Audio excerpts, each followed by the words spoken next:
Hey, I have been up since 4 o'clock this morning thinking about the many times that a man tried something, did something that I did not appreciate. And so I knew I had to do this video. I thought it was 5 times in my life, but I actually made a list, and it's 9 times. The first one was I was 15 years old, and a girlfriend and I were working at a banquet at some country club.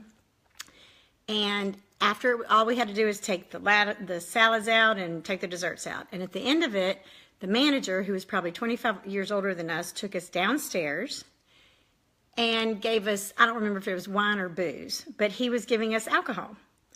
And thank God neither of us could drive, and we were together, and we said, we got to go, our parents are picking us up. So it just chills me to the bone to wonder what that may have been had I been by myself. So thank God my girlfriend was with me. The next time was a teacher in the 10th grade. He was a coach, very well liked.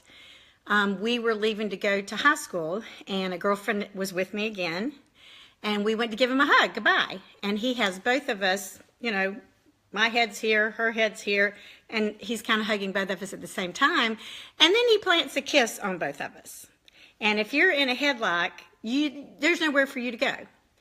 So again, we're stunned, left, ran down the hall. We're like, what? Like, what? Unbelievable. The next one was, I'm 16. I'm going to get my car insurance.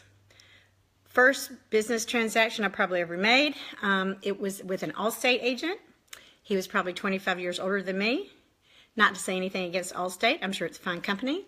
But he goes, well, our saying is you're in good hands with Allstate. And I'm 16, so embarrassed, mortified, just wanted to get the paperwork signed and get out. All of these things I hadn't told anybody. Didn't tell my parents, didn't tell anybody anything. The next one was in the 12th grade. Again, another teacher figure on the campus.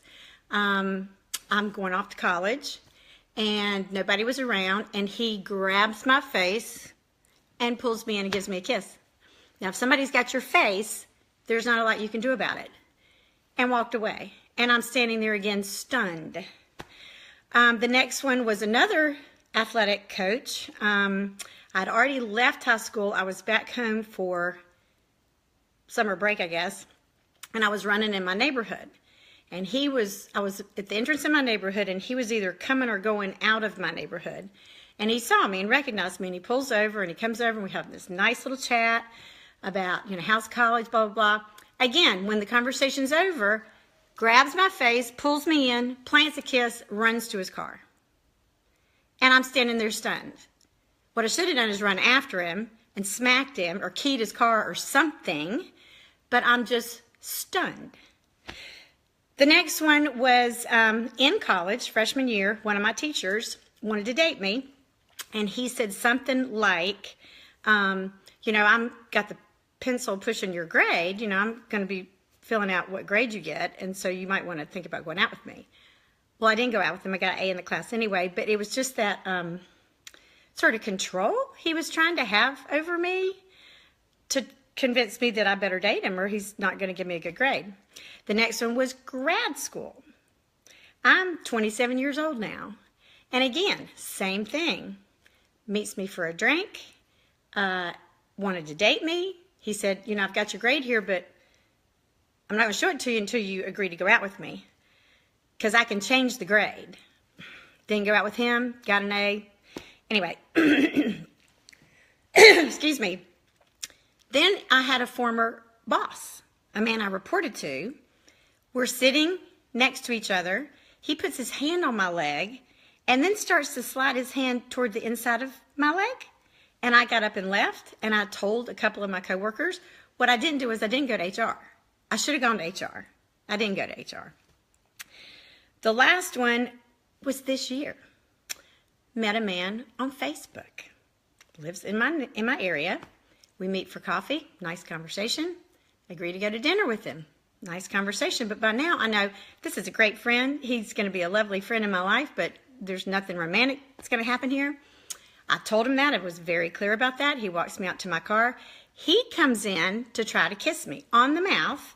And finally, at the age of 60, I said, no, no, we're friends. I made it very clear, we're friends.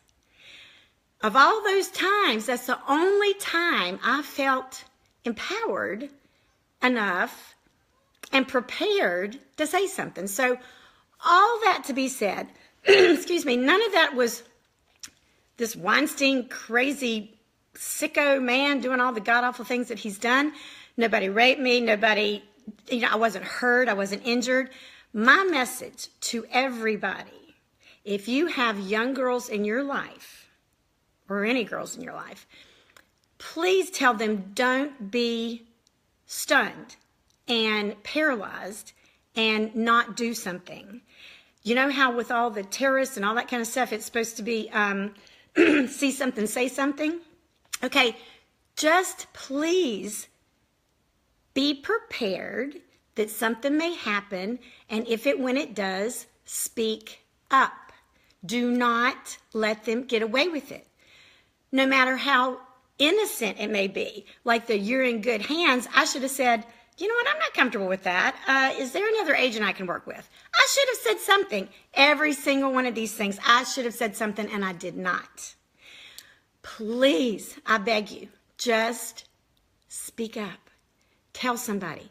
Tell the boss. Tell the principal. Tell the superintendent. Tell HR. Tell your parents. Tell somebody. Just please speak up. Please.